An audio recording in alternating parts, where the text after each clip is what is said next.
And here we are. We've got Hey, Michael King. Yes. yeah, nice to finally be on with you. Sorry for the delay, but really I've had a lot going on with my personal life, so that's the reason for the delay, but I'm glad to talk Hey, to you now. no problem. I took it. I've been off for a while, Michael. Since I asked you to come on the show, I decided that I wasn't going to do another show.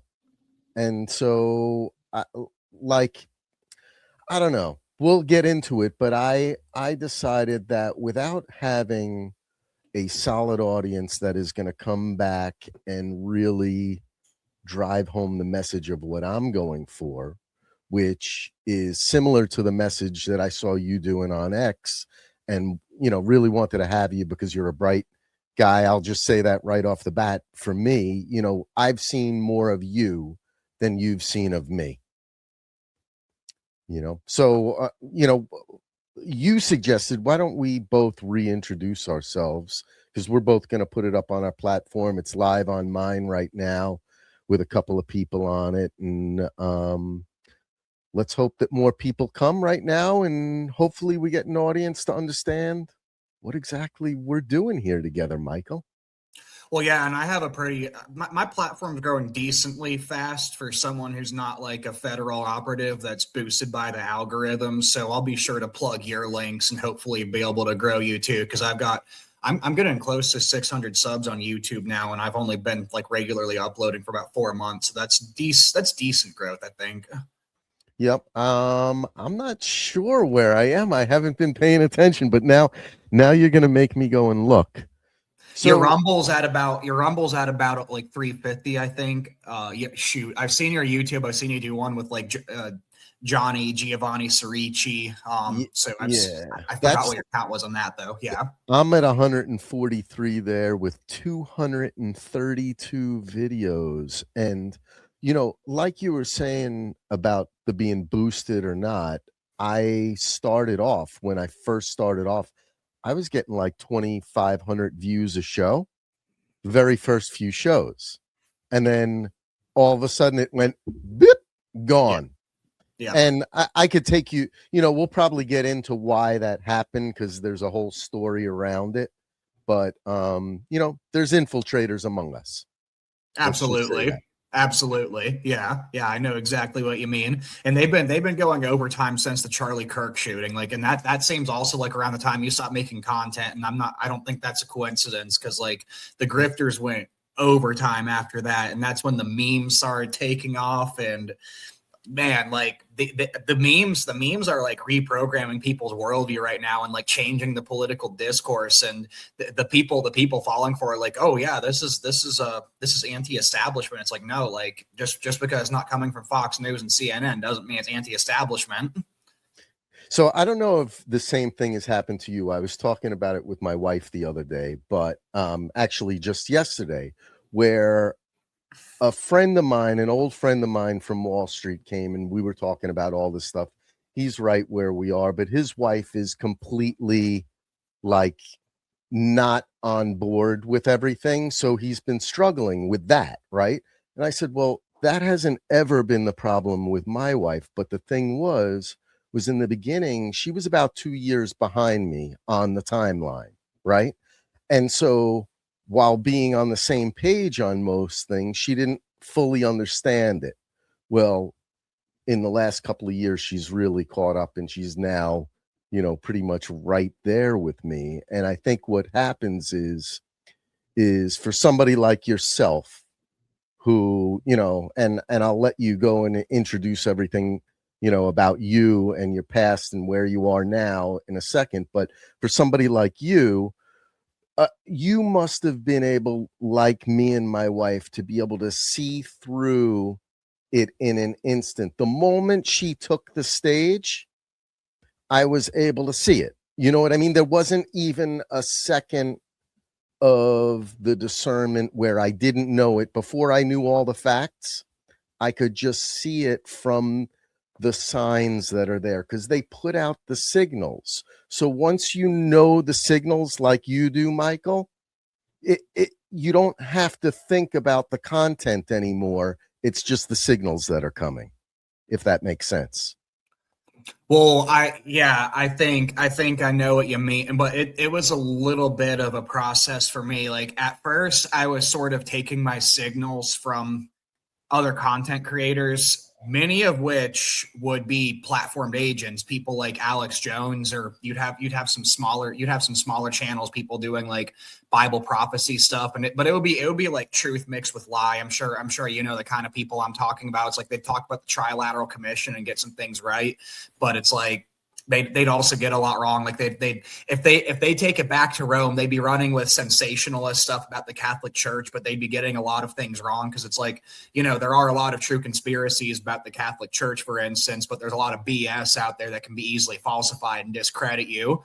And it was after falling for a bunch of that BS where I realized, like, wait a second, like the algorithm's playing me. So when I started seeing things clearly, it's like when I started like analyzing the algorithm and how the algorithm was responding to me. And I'm like, wait, this is the direction they're trying to steer us while they're disclosing this, this, and this. So if that's what they're feeding me and how they're responding to what I'm posting and looking up, then I'm going to go in this direction instead, if that makes sense. And then that's when things start piecing together. It's kind of hard to articulate, but yeah. It's funny because it happens, I think, in a different way for each of us. If effectively we're each in our own timeline, and the characters within which the environment we each interact with is different, and the way they respond to us is different. And in this time period that I took off, I think I was telling you a little bit, is that I think I've figured out, believe it or not, and this is sort of a big reveal to the people who have watched me, is that I grew up in Long Island on the Gold Coast, and when everything happened here with Charlie, and all of a sudden she's getting called out for being a part of it. And Candace Owens, I guess on Monday, she came out last Monday, and she came out hard against her, against Erica, right? Yeah. And what she said during it was that they were very good friends, and they spoke about being tested as children. And when she spoke about it, it effectively triggered in me a memory of mine. And I had already remembered two components of it, and other people, I know that it was going on, and I'm just not sure what it was. Now, there's a whole story wrapped around it from when I'm in school as a kid, right? But when she said it, I remembered it. And that was the house. Did you see the house or not in the picture? And most people didn't see the house, and I saw the house, and I didn't remember this before. So there, at the beginning of this, they were telling us, remember, right? What were they telling us to remember, Michael? And I think it may be that somebody like you or myself, and you may have had the same sort of trigger, that there was some point in our lives in which they tried to do a psychological analysis on us to see if we were a part of what they wanted to join us into a program, right? I happened to be a failure for that program and quit. Yeah. And they tried to keep me on track in it throughout my whole life, but I didn't even realize that they were doing it, is what I'm coming to the conclusion of. Right? Yeah.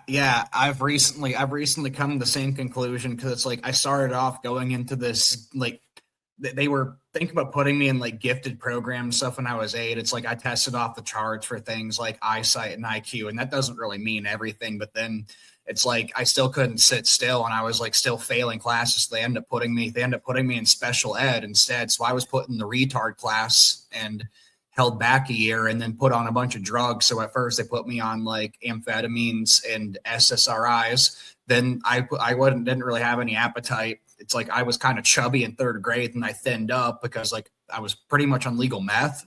And then they put me on a tranquilizer called Klonopin. It's like I got gray hairs in my beard at 25 from finally getting off that crap because I had akathisia for 3 months, and I'd be lucky to just get like 2 months of sleep during that. Not 2 months of sleep, 2 hours of sleep a night at that time period. And between them, it's like I'd have weird things happen. It's like somehow, I don't know if you've heard of Martin Richling. It's like he had this like this cult. It was called like the Scripture Alone Bible School, but it was located in Wisconsin. He'd travel around a good bit. It's like he was former like FBI and like this cop, but his story for how he became a minister of God is that he was using his authority as a police to extort women for sex. So he ended up, I think it's like, because and on his website, it said that his dream career was being a Jesuit priest of the Catholic Church, and he ended up going into that kind of work. So there's some kind of suspicious stuff going on there.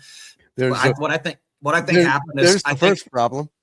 I think happened is I think he was an asset, but I think he was also like kind of incompetent and impulsive. So I think they let him go to prison. And his origin story is I read the King James Bible front to back 300 times, and he was a really good debater. It's like I was talking to him, and he was really good at tripping me up and getting like, you can't trust your mom, you can't trust anyone. Like he was like asking me stuff about my personal life. See, you can't trust them. They're all going to hell, and they're going to send you to hell. I was like, oh my gosh, I'm really scared. Because I was like 19 years old at this time, and it was pretty much like neuro-linguistic programming. It's like I can't prove there was any kind of like organized conspiracy or anything, but it's like I have a lot of things like that come up in my life that's kind of suspicious. And what's weird is this. So before I became a Christian, I was only like 18 and 19. I started getting into psychedelics, but I got into it so fast, and I might have been nudged in this direction, but I was reading about like African shamanism, South American shamanism. And I was like ordering stuff online to make like ayahuasca vapes, like replicate like Aztec potions. At what age? Huh? At what age? 18, 19. Okay. I got deep into it. Really fast. And it's like, I had some horrific experiences doing like out of body experiences. And like some of the people eventually got into like these research chemicals. Like there was this drug that was only out called 25D N-Bone, got a bunch of that crap when I was only like a freshman in college, and I became like the biggest like psychedelic drug dealer on campus, and a bunch of people ended up getting expelled because like this stuff actually sent someone to a psychosis and sent them to the psych ward. It's like I got off really lucky, but it seems like I was a little bit protected because a bunch of these people ended up getting expelled, but I was like the supplier and stuff, and I didn't really have any consequences. Right after I got off that train, this cult leader who said he wanted to be a Jesuit swooped right in, and I don't know, the timing for that's odd. It's like, was I being steered in that direction? And then was I going off script? Like, was I supposed to be some kind of like new age guru or something? I don't know, but there's a lot of weird things. So you grew up where, in the Midwest? No, South Carolina. I've been in South Carolina my whole life and went to school in North Carolina. I'm not going to say which school this was because that's pretty, because that, it's like, I don't know who's going to be watching this, and it's like, I don't want to say anything incriminating or anything, but yeah. So it's like, for me, you know what? I decided in coming back, I'm just going to wear my glasses and my hat. And then that way, I'm just not immediately recognizable by everybody, even though, I'm in a business and I'm sharing my other brand from here, where, eventually maybe it'll make me something off of my regular business though. Right. I don't do this to make money. And at the beginning of this, I always said, because of the experience we'll talk about later, is that if it makes money, it shills. If it makes money at MAGA, it shills. Oh, especially. And so I started this whole thing off as a MAGA person, and I'm now, it is what it is, guys. It is, I did pick up on some of that. Like I haven't seen all your stuff, but I did pick up, and it's like what we were doing with like Stop the Steal, and so yeah, we could get into some of that later. But yeah. Yeah. Well, I'm aware of when that much you at least. when you hear what I found about Stop the Steal, and you'll know that it's all contrived, all of it. I was there for the whole thing, and so I realized it during it, and we'll get there. But before January 6th, I called out the FBI in the Proud Boys, so that's the story. And so there were two groups of Proud Boys, one that you guys all know of, the other one that nobody knows about at all. And they're hiding them because there was an infiltration by the FBI in New York City many years prior to that for this team of people, and they were being worked on for years to set up January 6th. So it went well beyond just Donald Trump. They've been working a plan. Yeah. I've been able to catch up. So how did you end up falling into that scene? I haven't heard the story because you talk about meeting Nick Fuentes and Ali Alexander, and I haven't talked about Nick Fuentes much on my channel, but I post a good bit about him. So I think that could be an interesting direction to take this. Yeah, that there's so much here, and actually I have all of the videos recorded right accessible on this computer.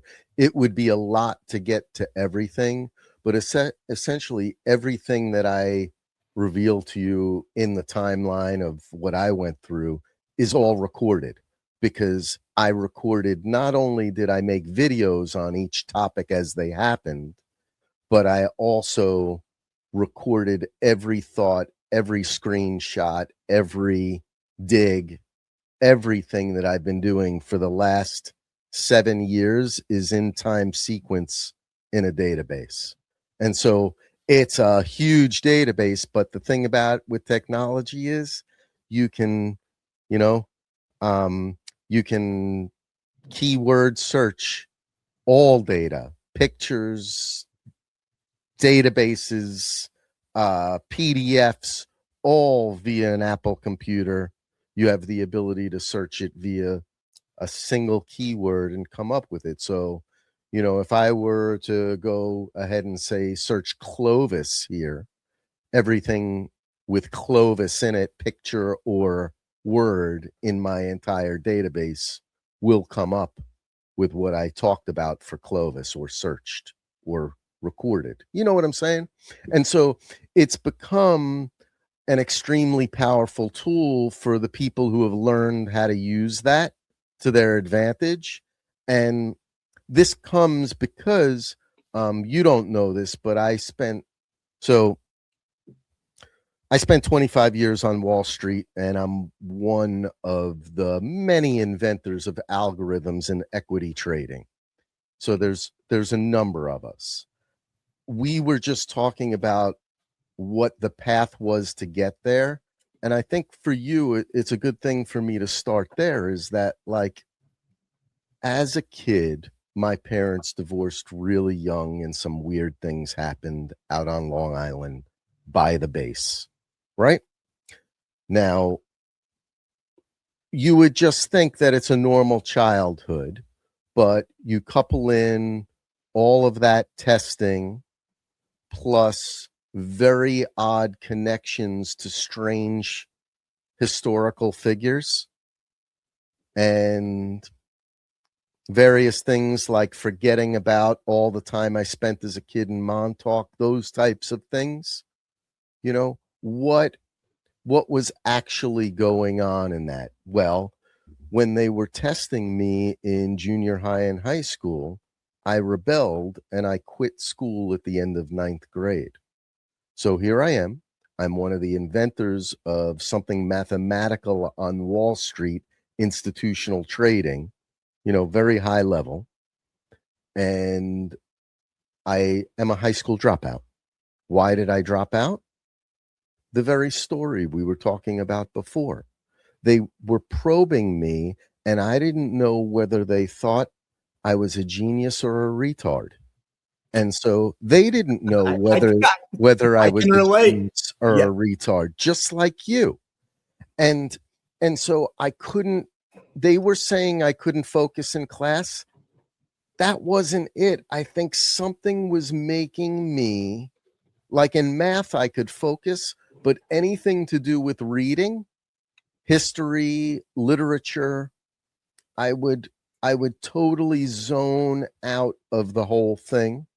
And now that you fast forward to today, right? And I've spent 5 years as a deep researcher, um what all that I found about history, the United States of America, the Bible, everything, right?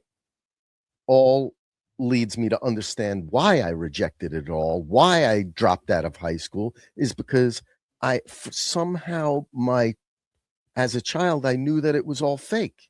Every single thing that they were teaching, and I didn't know that it was fake. I didn't realize it was fake. It just appeared like bullshit. It's And just a gut intuition. Yeah, I know exactly what you mean. Yeah. I'm like, yeah, I remember one of my, like around the time when I was 8, when this stuff started with me, I was going through like, you know, I don't know if WikiLeaks was out back then or not. So if I'm 8, this would have been like 2000, this would have been like 2004, 2005. Was WikiLeaks out back then? so WikiLeaks was right after right before or right after 9/11. Okay, so it would have been out back. Yeah, okay, because yeah. So this would Yeah. have been when I was 8 then. Yeah, because I remember like I had this. I didn't really know everything's fake. I did so okay. Back I have a memory from when I was 4 actually. When after 9/11 happened, um I was like, hey, what's the president doing? And my mom's like, oh well, he was at this preschool, and I'm like, wait, like why is the president at a school? Isn't that not his job? Like he's not like I'm so like right there, it's like I wasn't really putting things together, but like it just really seemed odd. Then I heard about WikiLeaks. I was like, why is Julian Assange a bad guy? Like, oh well, he's saying things that like you're not supposed to, that's classified. He's not going through the proper channels. But it's like I ended up going through WikiLeaks when I was 8, but I remember being a little like traumatized because like I was just clicking through videos. I didn't know what I was clicking through. I didn't really know how to navigate the search, and I was like seeing videos of like kids getting mowed down in the Middle East by machine guns, and there was like people in the helicopters mowing them down, talking about it, like joking about like kill count and stuff, like they were playing a video game, but like those are real people dying. It's like I don't think it's good for 8-year-olds to see something like that, but that's around the time where I started just sort of zoning out also. It's like, I don't know how much that's connected, but I definitely think that had a psychological impact, especially for someone that young. It's so interesting because I'm so much older than you. I'm I'm 55 this year. And so my recollection of it, so I would go through those towers every morning on my way to work. So I at the time, at that very moment, I had moved out of New York City into Brooklyn, into Bensonhurst with my wife. We just had our son a month before 9/11, and I was home for that week with, paternity leave, which was a new thing. Men didn't really do this until those years. And Mm-hmm. so I was taking off home, but I would go and I'd take the bus into Manhattan, take it right into in front of the World Trade Center, go into the tunnel underneath it, jump in the path, and go under the Hudson. And my building is 10 Exchange right across from the World Trade Center. So in New Jersey. And when, so somebody who lived through that, whose life changed because of it and really fought for America at that moment and fought for the ideal of what it was and really wanted to go after Osama bin Laden, which is, I mean, it's like I look back at it like it's absolutely insane that I believe that. You know what I mean? And it's so absolutely devastating when you find that out, that you got tricked into being a mechanism for their military industrial machine. At best, like it's not even really about that, but that's just their mechanism, right? So you think that that's it, that they're just doing it for the money and so that they could kill people. No, it's more about the control. You know what I mean? Well, um it's partly because they were changing around opium routes for like the drug trade, and it's like you straight up have mainstream. This isn't conspiracy literature. It's like you have mainstream articles, and this is from a report from the United Nations. This is like a financial analyst in the United Nations saying, well, if it wasn't for drug trade, like the global petrodollar system would have collapsed in 2008. So that's a bit, and also it's interesting who was working the opium fields when America came in Afghanistan. It was British soldiers. So yeah, you, that's what it you, was about.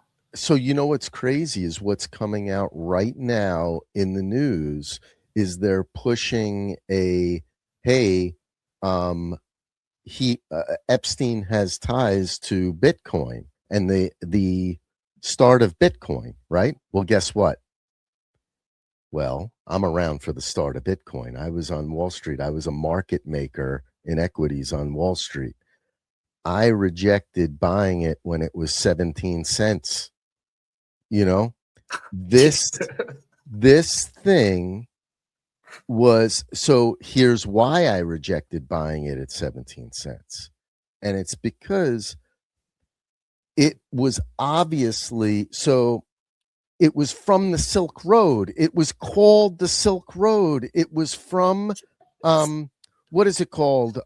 You could go onto 4chan and go and and that's where you would go to find out about the dark web and where they were trading in Bitcoin in the beginning, because it was drug dealers. So this comes from, so the whole origination with Genghis Khan and moving across, that everything had to pass through the the uh the Caucasian mountains, right? Everything had to go through the Urals, the Caucasians, in order to get from Europe to Asia, right? And so that was the Silk Road. What was that? That was, the road of where you had to pay the whole way through in order to get there. This has happened through and through history. Yeah. The only thing now is it's become a digital highway. And so Bitcoin was the first, and it was empowered by the drug trade because it was their ability to exchange monies without changing money.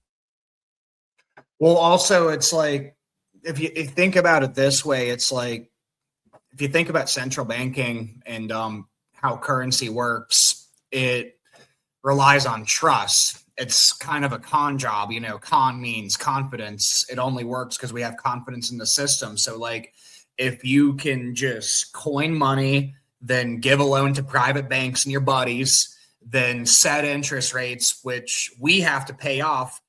It's a con job. Like it's shuffling around assets. It's moving around prosperity from surplus productions from average people to the people calling the shots to be able to do whatever the heck they want with it. But like that's fake. That's not real money. So what's the real liquidity? It's the black market. Like that's how evil this thing is. Yeah, it really is. It's here's the problem, Mike, is do you think that the world is going to be able to catch up to where we are? Because the further I go, and it's almost why I stopped in the fall, the further I go learning about all these things, the further I'm moving away from humanity. I think I mean, I think it's worth trying. It has to do with I think it has to do more with getting proper framing devices out there that make things click. And I've seen a good amount of people being able to make things click and get together. But the question is, like, will we ever get that kind of exposure to be able to make such a ripple right that? The way I see it is it's worth that effort. And, I'd say it gives meaning to me. And also, I actually find enjoyment in refining my own ability to look through this stuff, because what I try to do is like try looking for details, but it's like I have a hypothesis in mind. So it's like if I look at the details and I'm affirmed, it's like, all right, well then my overall model becomes more predictive. But then like if I try looking through evidence and something I believe is contradicted, I go ahead and refine that, and still my model ends up becoming overall better. And then I can get that out there and try to share it to persuade people, and like, maybe get some pushback, learn from people who disagree, rinse and repeat. I think enough people trying that could make a difference. But I think it's a little bit of a race against the clock. Like, will there be enough people to be able to organize properly, not in some kind of revolutionary movement? I think it's going to look more like mass noncompliance and people opting out and becoming self-sufficient. Will you read? And I think critical mass would look more like 5 or 10% to be able to have success, not anything like the majority of people. And you actually see this with a lot of these. The Bolsheviks weren't a majority of the population, but they were able to like overthrow Russia, for instance. But the question is, like, I think reaching that kind of critical mass is possible, but will that happen before the rug pull? Like, will they turn off the lights and electricity where you're dealing with mass starvation and people killing each other over like the last can of beans in New York City? That's the big question. And do you think that, like, you know what, maybe we should step back a second and just give my people a sense of who you are in the background, because maybe like I lived on Truth Social mostly. I don't really live on X. I got kicked off there a long time ago, and I came back. Was it under Dorsey when he got kicked off? Yes. Yeah. And I watch certain people. You're one of them. There's about 3 or 4 others where I watch because I believe they are on to something, right? And outside of that, everybody else is noise to me, every single person. Now, interestingly enough, Truth Social, I thought there was much less noise there, but it's actually worse. And it's because when everybody's on your side, the noise is muffled from your bias. You know what I mean? If everybody's screaming fire and you think there's going to be a fire, there's a fire for sure. Andrew Torba, there's also some red flags. And Andrew Torba, that's the guy who created Truth Social, for those who don't know. But there's I haven't researched him for a while, but I remember he's definitely tied to this whole like Opus Dei Christian nationalist network. So and Truth Social's kind of really gone in that direction, really hardcore, and it's an echo chamber for like this Christian nationalism, which I frame it as it's sort of American. It's meant to Americanize Francoism, and I'd say yes, the new system that they want to create to transition us into neo. You just slowed down because of that. You put on your Phrygian hat. Was more or less beta tested under the same. What was that? Did you hear that? They slowed you down because of what you're saying, and you got a Phrygian hat on, so they got upset and messed you up. I noticed my screen. I was getting delayed. How bad the audio mess up there? It messed up really bad. You were way behind, and it was because that is exactly what's going on here, and you know it without like that. Your research about that is separate from mine. Mine has nothing to do. And so you are going to we got to get back to you in a second, but I just got to make this a point because you are going to hit on all the same things. It's the Scottish Enlightenment moving through the Reformation, right? And then implanting itself within the Frankists in France and exploding out in Europe. And effectively, what I call it is, to simplify it down, I call it the Judaizing of the world, which does not mean that it's a Jewish infiltration.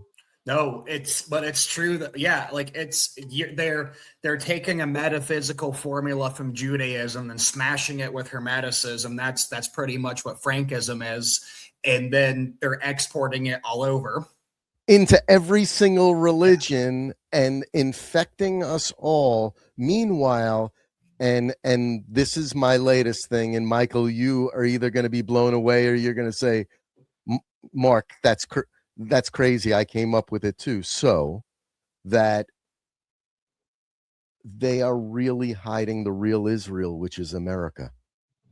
We are the fourth pillar, and they, while pointing at everybody, go to Israel, bring the Jews back to Israel, right? They've been shipping everybody to America and go west for the gold. Dude, what are you talking about? We killed all the Indians, the Moors. You know what I mean? There was a whole society here in America before that is disappeared. There was a whole society across the world that is disappeared. There's a lot of stuff in Arizona that is mysterious that I can't find anything about, but I can tell you, like, not just Arizona, but that general Southwest area. I can tell you there was something going on, but I can't tell you what was going on. But there was definitely a big population decline and drop off, probably around the 1400s, right before Columbus and those guys came over. But it's like, you have pro Knights Templar guys like Timothy Hogan actually writing about how they've had outposts in places like Minnesota, Rhode Island, like well before Christopher Columbus. So it's like, I don't want to speculate too much, but there's definitely more going on than just, oh, Columbus came over in 1492 and we didn't really know about it before then. Yeah. I want you to think of what the model is, the model of deception, right? It's not that they're going to come up with something that's completely new to deceive you so you don't look over here. It's that they're going to say, hey, look over here at what it is. This is what's going on. Much like you have, who you said at the beginning of this conversation, Fuentes? No, the media guy on our side, the older one who went to Bohemian Grove, and he's the best. He always finds everything. You know what I mean? Any one of you could take any one of these guys, right? They're being planted in there with correct information because somebody else has found it and they got to get ahead of it. Yeah. And so suddenly they have a guy, they make him famous in the media. And I could tell you this with 100% certainty because they actually tried to get me to join the podcaster thing. What did that network look like? Yeah. I'm interested in that. Like, how did they approach you and what was their infrastructure like from what you could observe? Yes. So here's what happens. Well, let's give it the base of, without going through the story of the Proud Boys, me calling out the FBI in it before January 6th, blowing up their whole thing for the Proud Boys, setting up January 6th, so they had to use other people, right? So take that out of the equation. What happens is a year later, Truth Social comes on board. And finally, I think I'm going to have a place. I've been kicked off of everywhere else. I go on it the first day.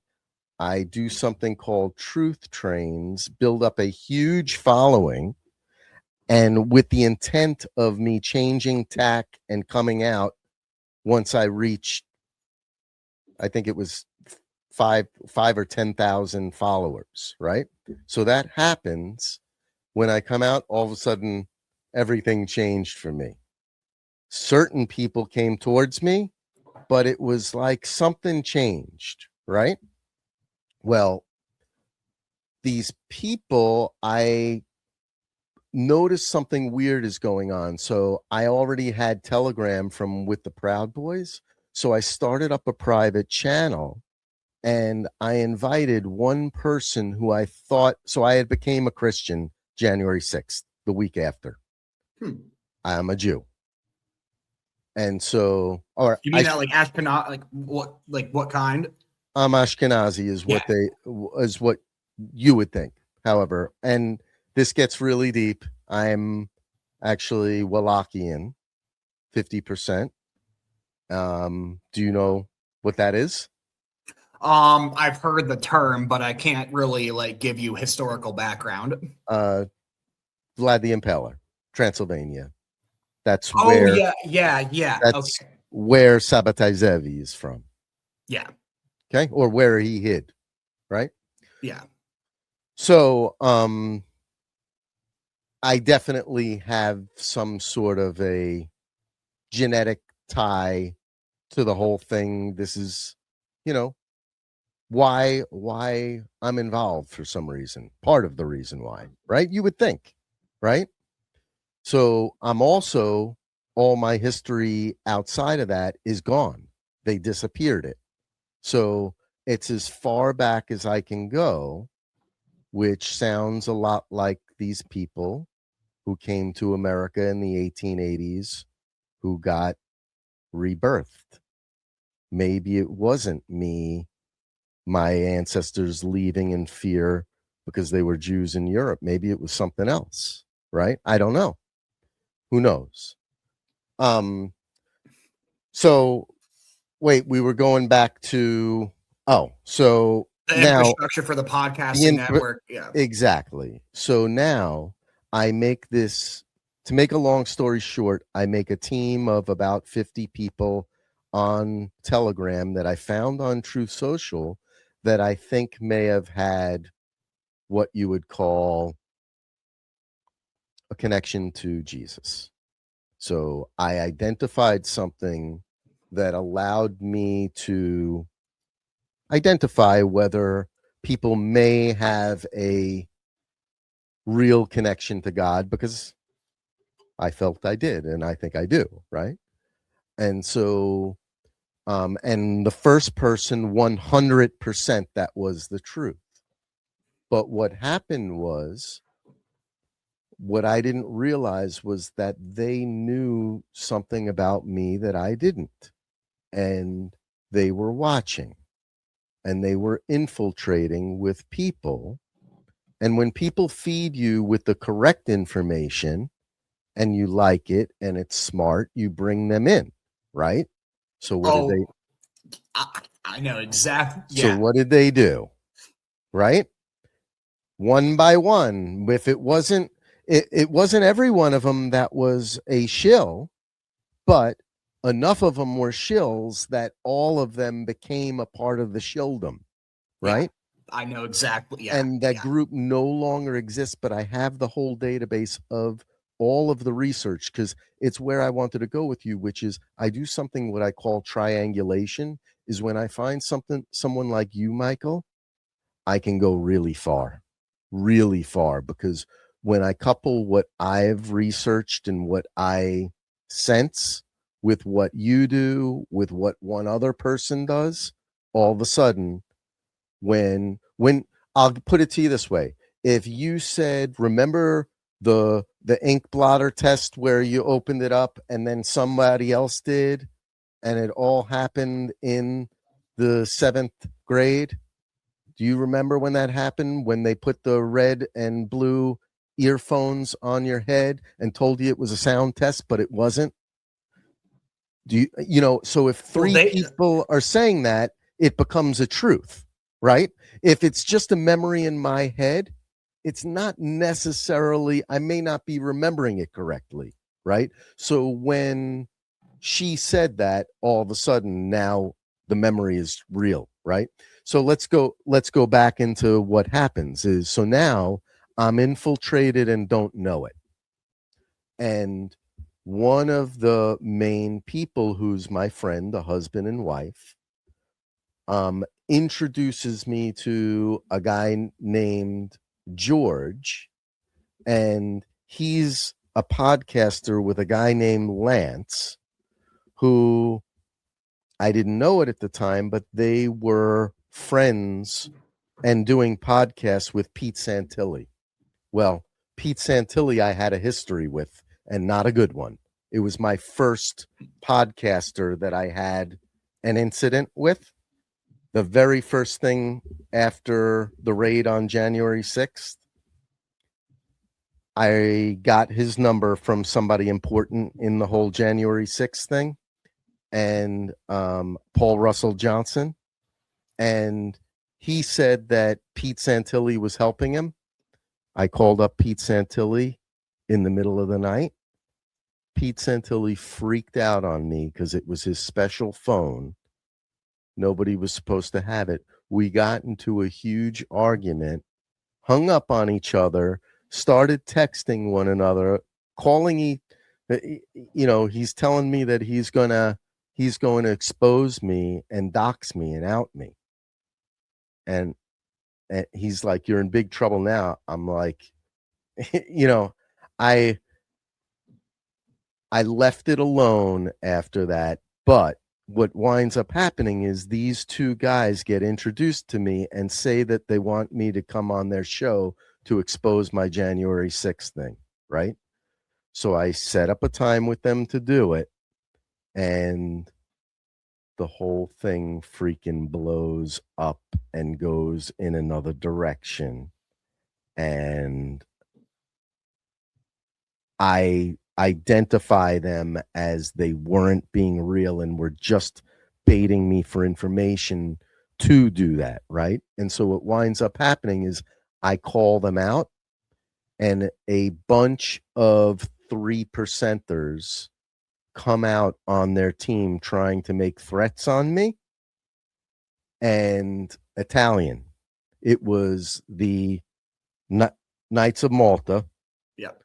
And I didn't know it at the time, but when I wrote it up to the top, and I wrote it really hard, Michael, I wrote it for years. I got him. It runs right up to Roger Stone. And so Michael Flynn and Roger Stone. And so I wind up calling them out, and they all do a run and hide block, all of them. And in doing so, they wind up getting me kicked off of Truth Social by making up that I said I was going to dox them, and they all come after me. This is I'm blending two incidents together here. 1 year later, a whole other team of them. Well, those people were included because I let him back in, and they made up their own show. Here's what happens. Ready? 1 year later, after I out that whole thing, I didn't get kicked out yet. I out that whole thing. I know the guy now. I have his telephone number. He lives in New Jersey, right? Mafia Central. Yep. Yeah. And so, I live in New Jersey. So what happens is a year later, they say that they're going to start up their own podcast. They want me to be their first guest. So I said, great. I said, listen, I'm not going to do January 6th because it's going to get you shut down. Forget about it. I'm going to do a dig. I'm going to do my first dig, and I'm going to call it 1776 and the Illuminati Deception. And I know nothing about it, right? All I know is that I'm pretty sure that George Washington is not who we think he is, right? That's what I was. He was a Middle Templar. Yep. The Crown Temple in London. So, So I didn't know any of this at the time, right? All I knew was that from the things I was seeing, it looked as though that they weren't Christians, right? And so I was going to do a dig on it. So I spent 2 weeks before with my spiritual advisor, who I brought into the group. Guess what her name was? What? Stacy King. What's the name of our show right now? Interesting. The Other King and I. Yeah. Guess what her name on Truth Social was? I haven't heard of her. The King and I. Guess who? This is so crazy what's happened so I don't want to out too much on her, because I hope and pray that she's well, right? I don't think so, but I hope and pray she makes her way out of it. But she was one of my best friends, in that I brought her into the group because she could quote the Bible like no one I'd ever seen. And me being a new Christian, I always wanted to justify everything, all my research from the Bible. So here I found the person who could find it in an instant, right? And so I brought her in, and it was amazing. So I brought her in for that. Well, in the 2 weeks before, while we're making this thing, the two people making the podcast suddenly were having on what's his name? I can't believe I'm forgetting it right now. One of the famous doctors, or one of the famous people in this whole thing. Peter McCullough, Robert Maloney. Robert Maloney. Was it Robert Malone or Peter McCullough? One of these big ones, right? Like that. Those are the two big ones, yeah. Coming on. Wait, I'll tell you, because he has me blocked. But so they say suddenly, so I had called him out years ago, right? And he had blocked me because I caught them shilling, right? 100%. I had them out. And I did this, Mike, I did it to some 200 people. I caught them all and I recorded them, right? So that's why it gets confusing to me. There's so many of them, right? Yeah, it can be hard to keep track. Yeah. I'll show you the video with Michelle Moore. I mean, I have her on video getting nervous, realizing that she just ran into a wall. Like, you see it in her eyes, right? And so, like live on my show, it's the craziest thing in the world.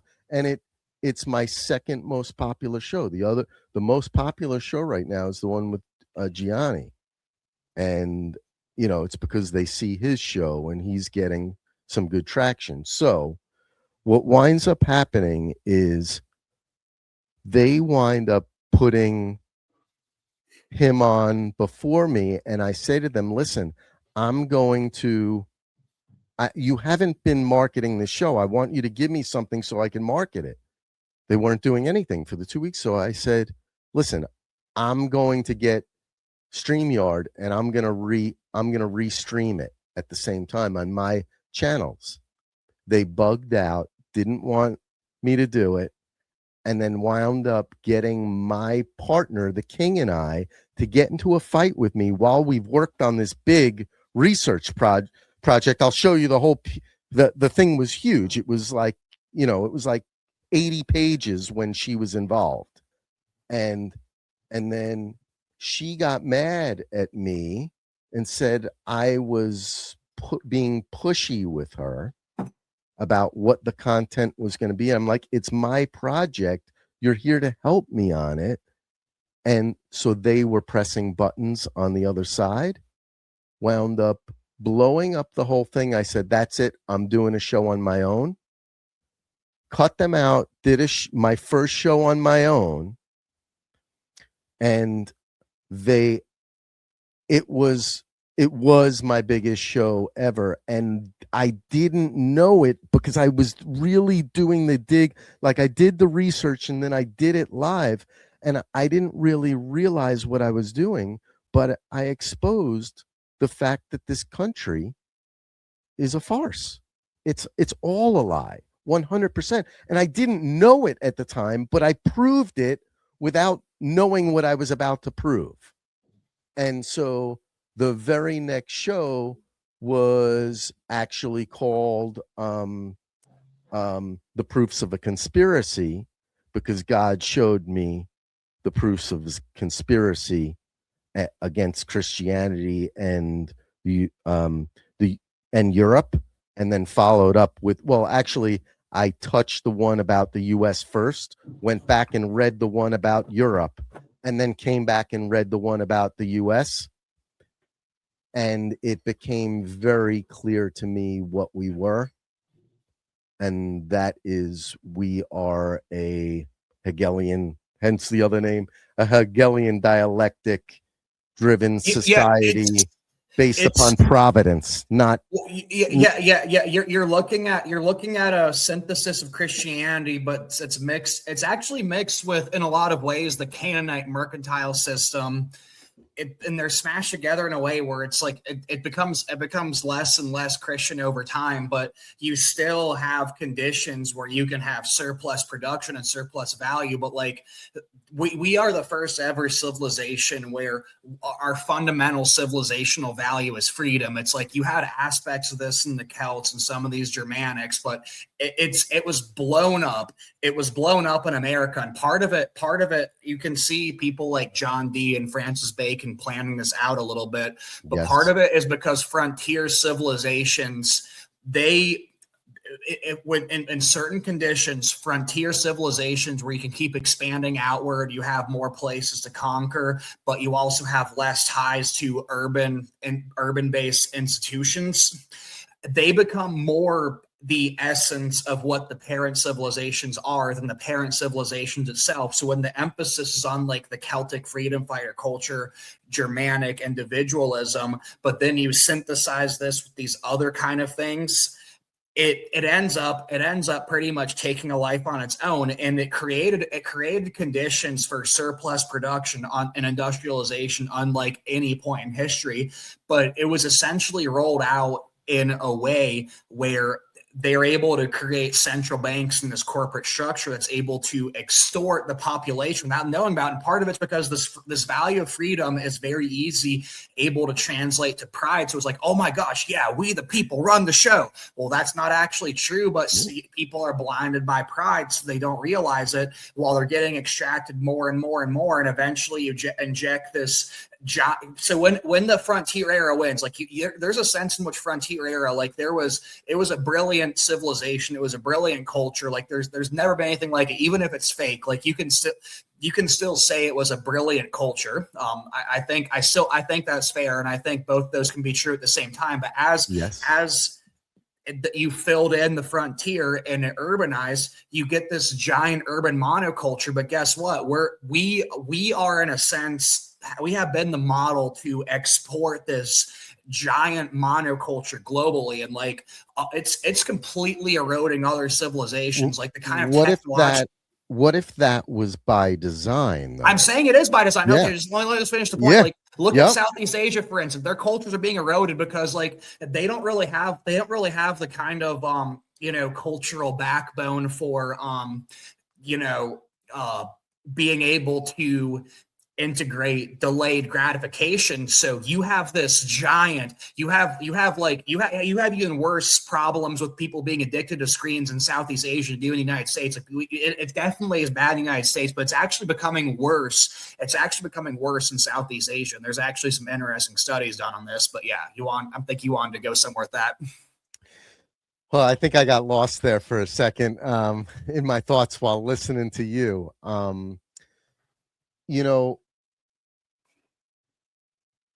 Well, the point I'm making is like we pretty much became the arm for conquest. It's like this kind of methodology of like mixing and matching cultures to just conquer and absorb other cultures into this monoculture. That actually goes way back. It's like you'd see the Assyrians try this with like relocating people they conquer to other places. Then the Romans took it to the next level. It's like they didn't have to relocate people. It's like they use engineering and aqueducts. Like, hey, look, we're going to build out your city, surplus production, but give us your people, give us your taxes. And by the way, you have a war god, so do we. You have a fertility goddess, so do we. Oh, look, we're all doing. It's very, very similar, the kind of methodology you see with Vatican II, for instance. But it's like I'd say this whole, I don't call it American Empire. I'd say we're more of like the like industrial, cultural, and military arm for Rome and London.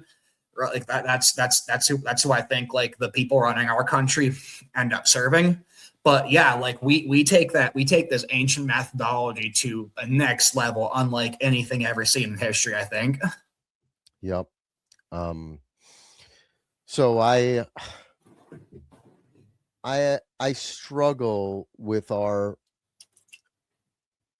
ability to really understand where this is all coming from, because I think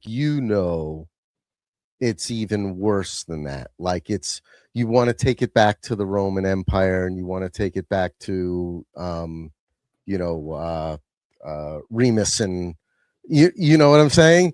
But it's actually even biblical here. And I agree.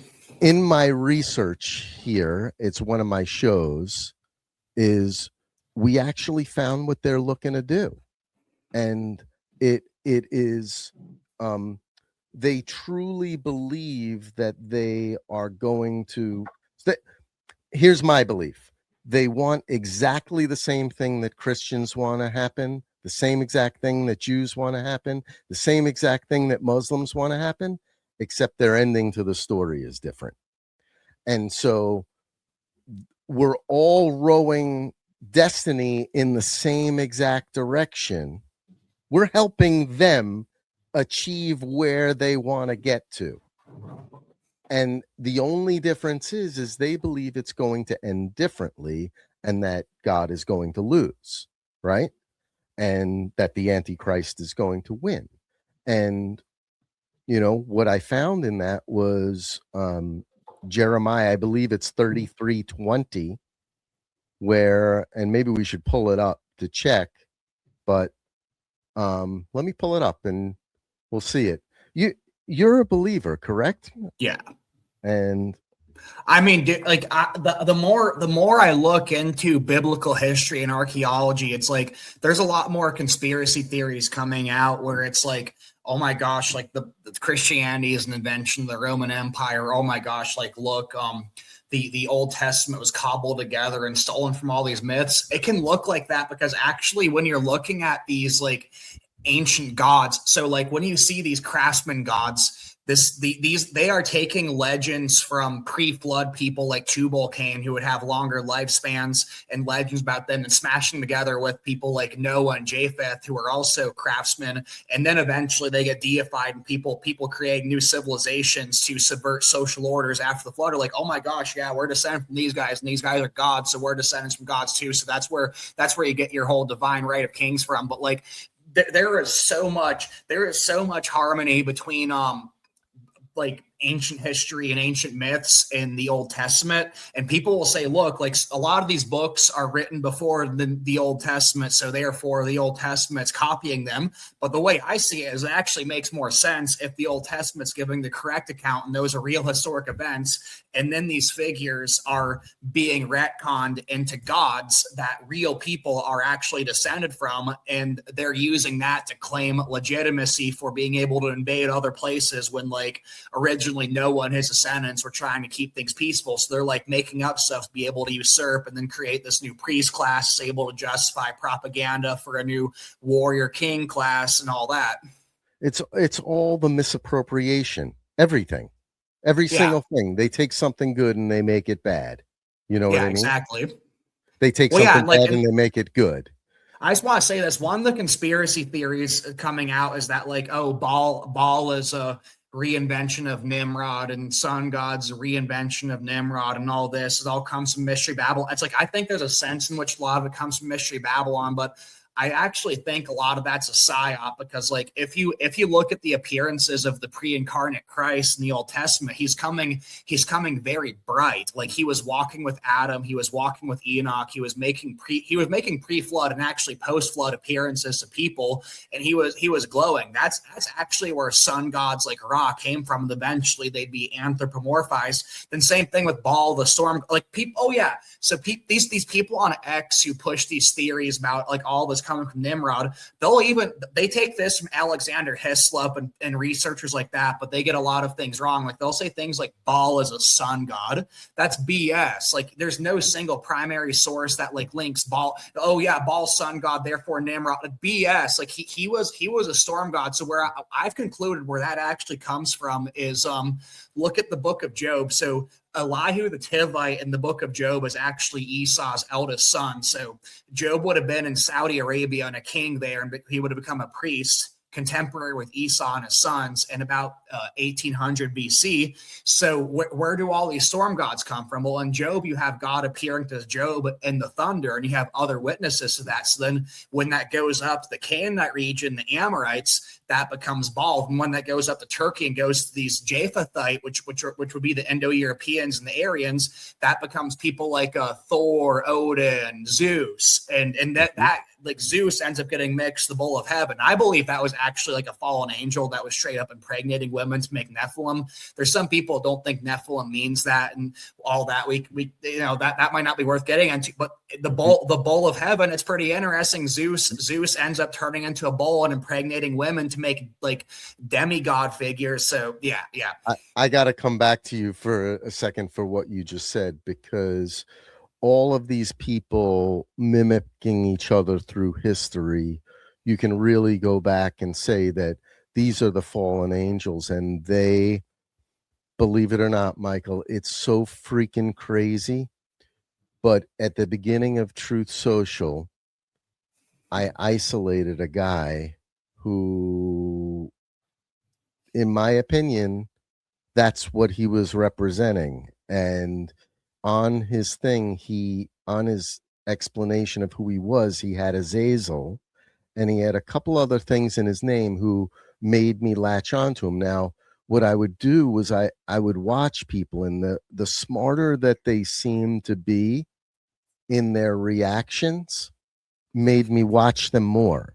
And when I was noticing the people who were the infiltrators were ambivalent, they seemed to be ambivalent in their delivery. They didn't want to fight with anybody. They wanted to redirect. And so I would watch certain people. I'd wind up calling out people. With him, he was so bright that I decided that I was going to be extremely nice and fake and pretend. So I let it go on for a year, right? And then boom, I after recording everything, I call him out. And because he was 5 people talking on another platform on Telegram, I had them recorded that it was 5 people acting as one. Whether it was a real 5 people or not, I have no idea. But they couldn't keep their story straight. It's how I caught them. And because I record everything, I caught them because you know how you think you're like, did he say that or not? Right? Nope. He said it. And then I recorded him saying exactly the opposite. And so he was a female and then he was a male. And then, so you know what Azazel is, right? Well, it got like really weird after that. After I did a soft call out, it like literally came out as Legion attacked me. So yeah, okay. I can't give too many details on this. I had this guy come on my show. It's Dark Jordan, but he's from he like on his dad's side, he's from the James clan. They're like core descendants of King James. On his mom's side, he's like an Americanized Habsburg. It's like his uncle like ran one of the Iraq Air Force bases. So it's like he's got a lot of interesting connections, but he worked at Simon Hammerstein's The Box. It's like it's $5,000 just to get in there and get a table, and then like $1,200 for like one bottle of champagne there. And if there's a nightclub like that, you can Opus, expect, huh? Opus One. The Box. It's the Yeah. Box. Yeah. It's the No, no, Box. no. Simon Hammerstein. Yeah. But But that's like, what they drink. They drink Opus One, the wine. That's the well, they also name like their drinks off like Babylonian deities sometimes. Yeah, so like but he actually told me there was one woman there that was like overseeing prostitutes and hookers and stuff. But he said like she had the weirdest look about her, like completely androgynous, like this weird look in her eyes, like just a very odd facial structure. He said like I can't prove this, but like I've never seen anything like it's not a kind of androgyny that can be done through surgery. Like he was saying he thinks that might be like a straight up Nephilim or something that was there. It's like I wouldn't be surprised. I really wouldn't be surprised. You know what? I'm not sure about anything anymore. It's hard to say what once you get this deep into it. No, so I always live my life that nothing is 100%, nothing. And I'm always constantly searching to find it and break it. Once it goes over that 50% of belief, I'm trying to break it the other way. You know what I mean? And if you can't break it the other way, it's just getting better, more and more probable that it's true, right? Well, I would say there are certain principles that are like the law of non-contradiction, law of identity. Like there have to be axioms, but in terms of like accounting for things where you have logic meet evidence, that's where there's levels of falsifiability. So I would agree with you there, but there has to be certain foundations that are otherwise it's like anything goes. Like if the law of non-contradiction is not true, for example, like you're screwed. There's no rationality in the world. Well, Yeah. let me ask you this. Are all of these people in on it really? Because it would literally have to be 100, almost 100% of I them. don't think It's I don't think so. I think it's rings within rings. So it's like you have people at some level, like maybe have a level of the CIA where it's like you have some people who are patriots. Now they're serving unpatriotic ends. They're serving a network that's against the American people, but they think they're serving the American people. Then you have another ring where it's like, well, they know that they think they're working for this or that faction within that. Then like you get to an inner level where it's like, well, we know we're working for like British lords or maybe the House of Habsburg or something like that. So I think there's like multiple layers with it, but they're able to keep it contained and insulate deception. Then if people who aren't fully in on it end up finding out something and become whistleblowers, there's containment measures for them too, like maybe blackmail, maybe they have handlers whispering in their ear, things like that. So I think like when you're looking at the hierarchy, only a very small percent of them are actually fully in on it, but they're so good at deception and BSing and maneuvering people, it doesn't really matter. yes. And you know what makes sense about that is one, the ninth circle. That's what they're talking about. And then couple that with the fact that we came here and decimated the Indians, but specifically went after them to stop the circle dance and then killed them all in the Blackfoot Hills and then built our a effigy to all of our presidents on their sacred mountain. I mean, this is crazy town. Do you know what I mean? We're Yeah. we're really dealing with crazy town where all of these people know something, meaning the people at the top. All those people at the top know that there's other intentions in all of it.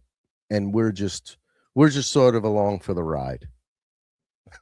Well, also it's so a lot of these places out in the middle of nowhere, it's like you have a bunch of these mountains that look like just straight up like pyramids with like a little bit of soil and grass like growing over them. Then you have people like Medici posting on their Instagram accounts going to all these locations like, oh, out in the middle of nowhere. But then it turns out like a lot of these places are national parks. You have certain parts of them like gated off or like you're not allowed to go there. And then you have all these missing 411 cases. So it's like, what the heck's going on there?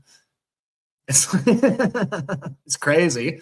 I mean, It, I kind of think there's an overarching plan. Like you're at the people running the show, they might even be straight up like Nephilim or something, not even fully human, and they're like operating underground. And people like Medici and Habsburg and like some of these British lords are high level people with British and Italian last names, for instance. They might be going to these underground bases in places like Cornwall, Rome, Malta, the Haifa, Israel, places like that, and then they'll be disseminating the plan through like those outer rings through layers of esotericism, like maybe orders of chivalry, like the Knights of Malta, maybe Freemasonry, yep. and then it just keeps getting diluted when it goes down to like more and more outer rings. The Garter, the Order of the Yeah, Garter. Think about the Ouroboros. You know what well, I mean? the guard is pretty high because like that's only 24 people, but like that those are like some of the 24 most powerful people in the world, like people like Tony Blair. Yeah. And if you look where that symbol shows up, though, it's in a lot of places. You know what I Mm-hmm. mean? It's how you can track them. They integrate the symbolism of each other's things into each of them with the families as they're moving along through. You know what I mean? Yeah. When one of them has sex with the other one, suddenly it's on their crest. It's one of the so a big part of what I did here locally. So gave me a whole perspective on America is that I decided that I was going to go to the cemeteries here locally to go and find them through their symbolism. And what you found is that they can't hide from their interconnections with each other because their egos got in the way and they did stuff like this, Michael. And I hope you could see this when I put it up, but this book right here.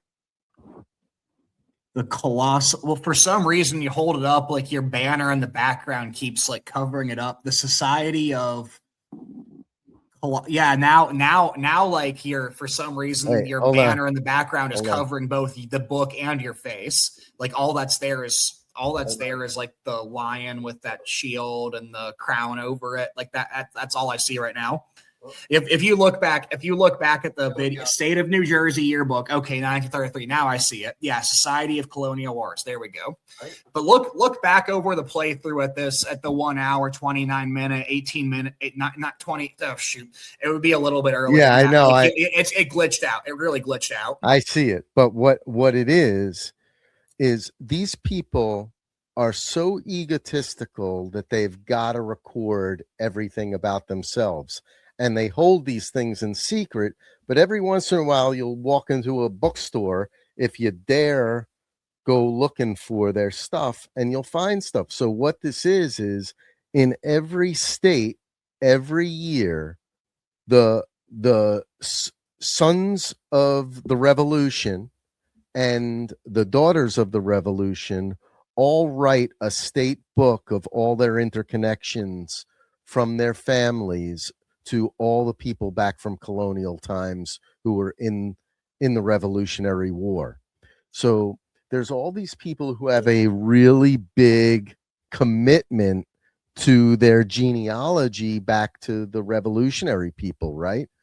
But here's the thing is that when you actually look back to these people, what do you find?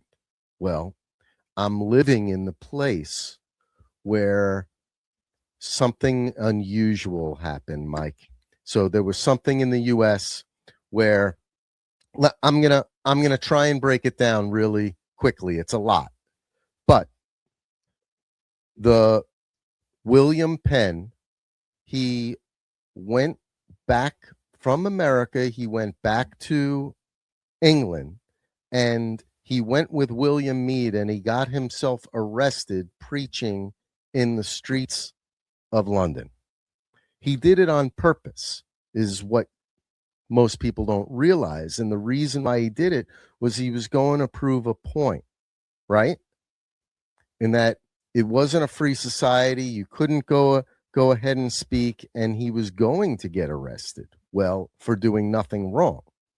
So they go in, and he goes in front of the magistrate, and the first thing that happens is the magistrate tells him to take his hat off, and he goes, well, the officer told me to put my hat on.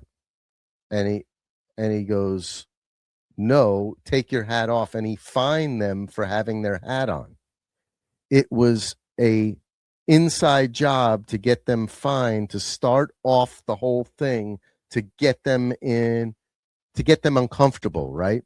Well, William Penn goes and he winds up writing something called No Cross, No Crown while he's in jail for that. He winds up getting freed, and William Penn was the son of a Navy, colonel or something, who the king had owed him something like 70,000 pounds, and that's how he got Pennsylvania and New Jersey. Well, here's the thing. So cutting that all short, New Jersey becomes East and West New Jersey, but it's really like a north-south line. And it's a diagonal line. And what happens is that line is disputed. And it's disputed because there's people who are Dutch here and there's people who are British here, right? For the most part. And so they dispute it, and it winds up being something called the freeholders. It was the freeholders across all of the 13 colonies there were freeholders who were in control of the local in the states. That it wasn't state representatives or anything like that. It was freeholders. They just changed that recently in New Jersey. Why did they change it?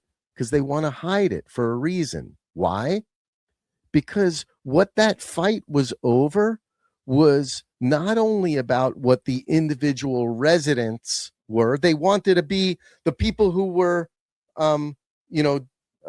Dutch wanted to be on the west side, and the people who were British wanted to be on the east side. You see what I'm saying?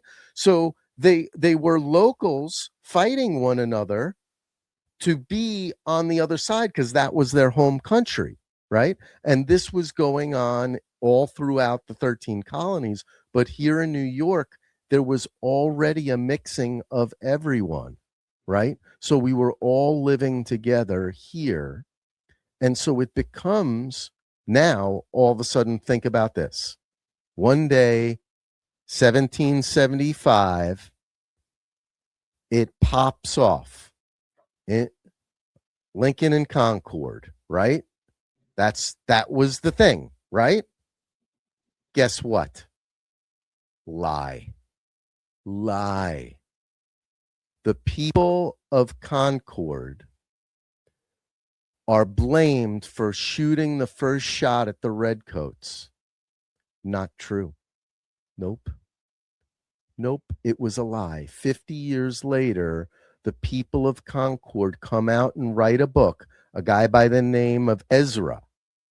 And he writes a book, and it says that the people of Lincoln, who were the liberals of the time, so in other words, these same people who started up the League of Nations up in upstate New York at Mohonk Mountain House, which I'll tell you more about.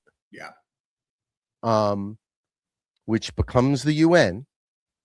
And Rockefeller, yeah. Yep. So, and that's where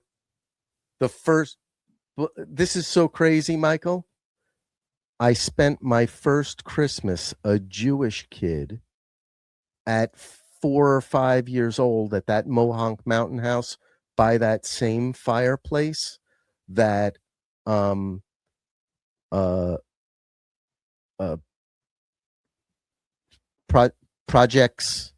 Project Veritas. What's his name? James O'Keefe. James O'Keefe.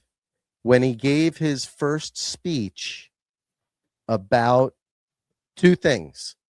His first speech ever. What was he famous for coming out on? What did he I get don't. famous off of? I You're too don't young. remember. You're too young to remember. Guess what it is? It's Acorn. He went and he recorded them stealing body parts from people and the kids when they were doing the abortions, they were taking it and selling it. Right? That's how he's famous. He gave that initial outing at that fireplace. Guess what else he did? He also announced that he was restarting a new thing after getting kicked out of Project Veritas. Guess who kicked him out of Project Veritas? I remember it being, I don't remember the specific names, but I remember it being a little like, I don't really buy this official story, but I don't feel like dissecting what's going on here either. Yeah, that's kind of You like a lot of times. you can't. I have a personal connection to it. What Okay. if I told you the personal connection I have to it was my coworker for a year sitting directly across the desk from me, and he did exactly what I did, but for Goldman Sachs Oh, wow. before we worked together. Wow. All right. And so then I call him up. I find out that he works for Project Veritas and he's the CEO. And I go, Danny, I gotta talk to you. We gotta meet up. We go and I meet him. Guess where I meet him? This is gonna blow your mind. I meet him at Huddy's Tavern. Do you know who Joshua Huddy is? You No. don't. No. Okay. It winds up in my dig. Joshua Huddy is the absolute 100% that proves that George Washington was not a Christian and was in effect a traitor to this country. Well, he's literally on a plaque at the Lord Mayor of London's Court of Inns at the Crown Temple, being commemorated as an Middle Templar. He wasn't Inner Temple, but it's literally like they're called like Middle Templars, and he was working for the city of London, like very high up there. So here's what he did. So all the rebels lived here in just inland, mostly in Colts Neck, right? In that area inland, all the rebels lived because the loyalists moved into Staten Island. That was the first place the British came and they set up base there. And then they attacked from there because most of the loyalists lived there and they brought in Hessians. Well, also on the other side, it's a very short jump over from Staten Island to get onto, into Bayonne and all that. Well, it all plays into the story because I went and I searched all of the cemeteries, right? And I made all the connections to everything that happened here. Actually, women's suffrage came from my town here, but it was exported out of Staten Island. It's why it all happened. And so what winds up happening is in 1776 was the start of the war, right? So now you have the start of it is fake from 1775. Everybody's going insane. They're bringing in Hessians to fight. They make deals. George Washington makes a deal with the king to end the war, and everything's supposedly good, right? Nope. Everybody is skirmishing and fighting here. They're going from one town to the other, going to the other person's house and burning it down, right? And so people are getting mad and they're doing retribution, right? So this guy on the British side, on the loyalist side, gets killed. They wind up blaming somebody who's big, somebody who really supported, sent a lot of money up to for the Boston Tea Party. They sent the money for, it was all patriots who basically secretly sent money in to get weapons over to fight, right? Up in Massachusetts. And so in Connecticut. And so what winds up happening is a black um a black mercenary was hired to go capture this guy. They capture him, it gets messed up, he escapes, he gets back to his house. They wind up attacking him again, and he, with a maid who was just refilling his rifle, he pretended he held him off for like 2 days. They wind up capturing him, bringing him to Sandy Hook, trying him, but coercing the lawyer on the thing, the magistrate on it, or whatever it was, to make him guilty, saying that if he didn't sign for it, his guilt, that he was going to be next. And so it was illegal what they did. They hung him. And so what winds up happening is the rebels go crazy in the area. They want Bud, or their Joshua Huddy, who was one of their leaders. And he was, big in Tom's River.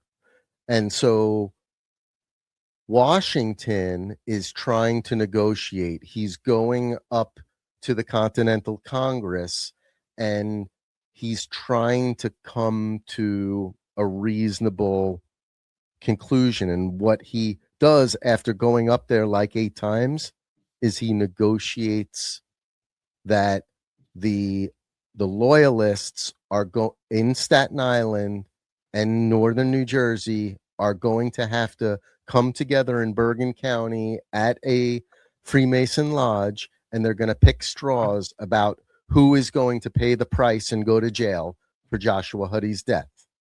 Well, it's called the Asgill affair. The guy named Asgill was the one who picked the short straw. He had nothing to do with it, but he winds up going to jail in Staten Island. So now here's the weird part. When I originally did this dig, he wound up in my original version. When I went and I looked at it, so this is really weird because recently this came to light, is he got brought to Staten Island into a jail. What I knew was that the Patriots went and crossed the river, broke him out of jail, brought him back, and shot him dead. And that's not what happens in the history books. What happens is it becomes the biggest scandal ever.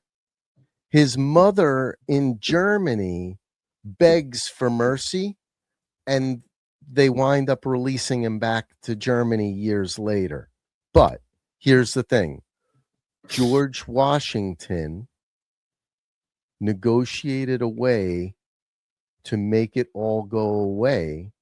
And meanwhile, every single one of those patriots, you don't know their names. They all died. The ones who fought to get Asgill, somebody to pay the price, they all died. Nobody knows their names. So in effect, the real heroes of the story all died. Every single one of them. You don't know any of them. Think about it. You tell me one son of liberty that you know in our history books by name. What about Patrick Henry? What do you think about Patrick Henry? Amazing, I think. But here's the thing. I asked that because I'm descended from him. I was like, hey, I'm descended from this guy, so like, I want to see if I can find anything shady about it. I couldn't find anything bad about him. That's one few founding fathers, like most founding fathers, I can find bad things about, but he's one of the exceptions. I'll just say that. Yeah, his speech, and I gotta find it for you, the one I'm talking about. Absolutely incredible. It was earth-changing for me reading it, because it was the first person who was not a Federalist or anti-Federalist who absolutely just got it. He was, and he wasn't a Mason either. He wasn't a Mason. Got us there. I looked. Yeah, he wasn't. Yeah. It's so messed up. I mean, literally, Hamilton, right? Just take Hamilton alone.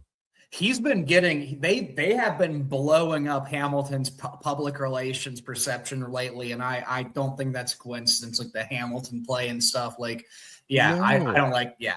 It's bullshit. It's bullshit. He was a middle class family from Florida who became an adept. They invited him in. He went to Columbia, and he became. So here's my opinion, is that Thomas Paine was a master pain in the ass manipulator who wrote books. Yeah, he was buddies with Nicholas Bonneville. Yeah. So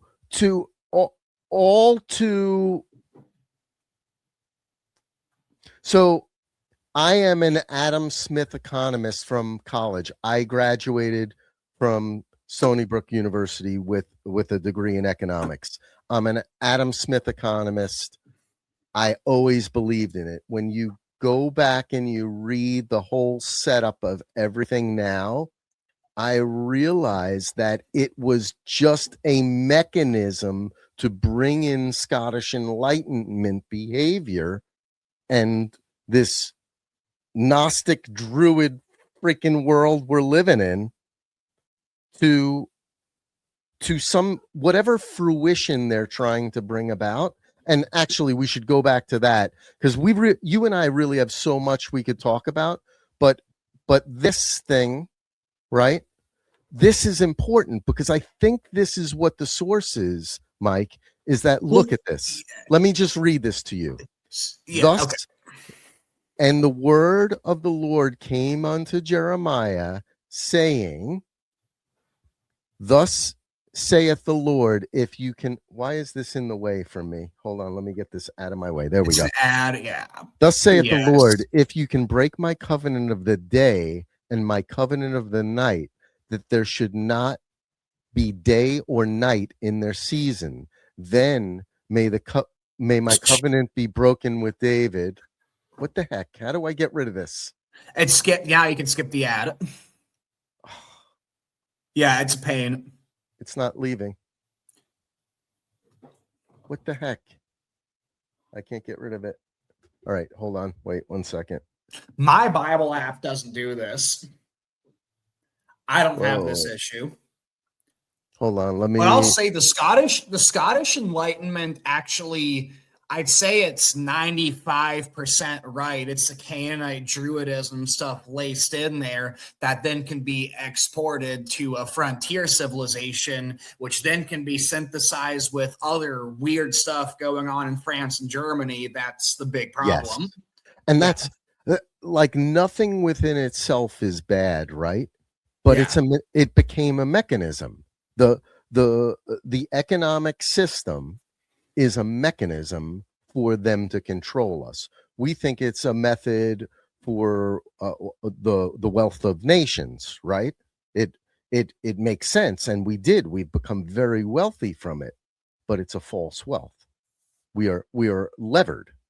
We are exactly what God said not to do. You know what I mean? Well, yeah, it's based in pride, and it makes sense because this gets really metaphysical in the abstract level. But Jesus says the world is in the lap of the devil, so wealth and prosperity, when that's not framed correctly, you forget God. And then, like, let's say I do think there's a big plan, but even if there isn't this big plan, like, everyone's still going to be in lockstep if you believe that what the Bible says, where the world's in the lap of the devil. So it's like the people at high levels don't even have to be knowingly in on it to be in lockstep if you believe that biblical metaphysics. So a system that gets a lot of logical propositions correct, which I do think the Scottish Enlightenment does, like in terms of logic and the merit of propositions, I think it gets a good bit correct, but that can be implemented in a way where, like I said, it gives rise to pride with that surplus wealth and surplus production, and then the world system that we're warned to not partake in. That world system that we're warned about in the Bible becomes the operating system, and it becomes extractive and exploitative, and all that surplus production ends up going into wickedness, which is exactly what we're seeing now.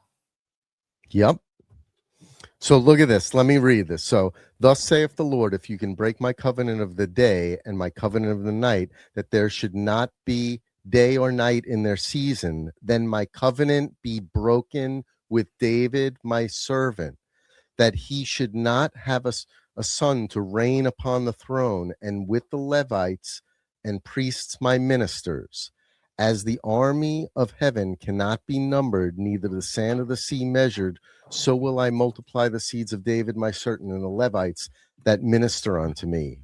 Moreover, the word of the Lord came to Jeremiah, saying, considerest thou not what this people have spoken, saying, to the two families which the Lord hath chosen, he hath even cast them off. Thus they have been despised, my people. They should be no more a nation before them. Thus saith the Lord, if my covenant be not with the day and night, and if I have not appointed the order of the heaven and the earth, then I will cast away the seed of Jacob and David, my servant, and not take of his seed to be rulers over the seed of Abraham, Isaac, Jacob, or for I will cause their captivity to return and have compassion on them. So, what we read out of this as believers is that we should follow, or, we're at risk of losing it, right? However, if you're on the other side, and if you read earlier in this, what you see is that they are trying to dislodge the stars from the sky, because if they can, they break the covenant.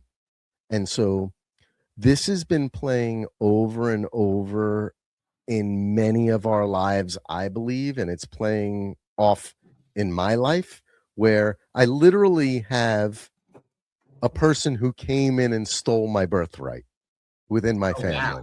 Wow. You know what I mean? Wow. And so and like really weird. I mean, his father-in-law was his stepfather was upstate New York, killed by a swarm of bees. Wow. What are the chances of that? That's pretty insane. I rent a house. I mean, I could keep on going through these things. I rent a house. So my wife and daughter are going to LA, and I rent a house for them. I rent it with somebody else. They're sharing it with somebody else, and we're both looking online. Suddenly, we look at a bunch of things. Suddenly, I go, oh, I got the one. And I send it to her, send it to the group. At the same time, a text comes into me. It's the same link, same house. We rent the house. After we rent it, we read the description. Oh my God.